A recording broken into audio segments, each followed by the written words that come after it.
मुसळधार पावसानं गोंदिया जिल्हा जलमय झालाय। गोंदियातील अनेक गावांचा संपर्क तुटलाय। पूरस्थितीमुळे अनेक मार्ग बंद करण्यात आले। लहान पुलांवरूनही मोठ्या गोंदिया जिल्ह्यात रात्रीपासून मुसळधार पाऊस सुरू आहे। यामुळे नदी नाले दुथडी भरून वाहत आहे। ग्रामीण भागातील अनेक लहान पुलांवरून पाणी वाहत असल्याने काही गावांचा संपर्क तुटलाय।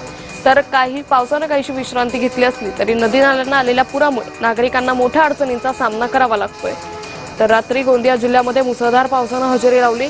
या पावसामुळे नदी नाल्या दुथडी भरून वाहत असल्याचं पाहायला मिळतंय। यामुळे मार्गांवरील वाहतूक ही प्रभावित झाली आहे। सध्या पावसाने विश्रांती घेतली आहे, मात्र नदी नाले ही दुथडी भरून वाहत असल्याचं दिसून येतंय।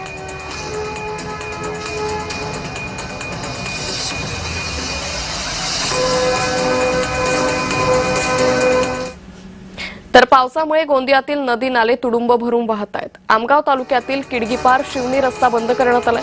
अनेक गावांचा तालुक्याशी संपर्क तुटलाय। नागरिकांनी पाण्यातून येणं जाणं करू नये असं प्रशासनानं आवाहन केलेलं आहे। गोंदिया जिल्ह्यात रात्रीपासून पावसाची संततधार सुरू आहे। या पावसामुळे नदी नाले तुडुंब भरून वाहत आहेत। अशातच आमगाव तालुक्यातील किडगीपार शिवनी रस्ता या नाल्यावरून मोठ्या प्रमाणात पाण्याचा प्रवाह सुरू झाला असून हा मार्ग सध्या वाहतुकीसाठी बंद करण्यात आलेला आहे। शिवनी जवरी चिरचाड बांध या गावाचा आमगाव तालुक्याचे संपर्क तुटलेला आहे।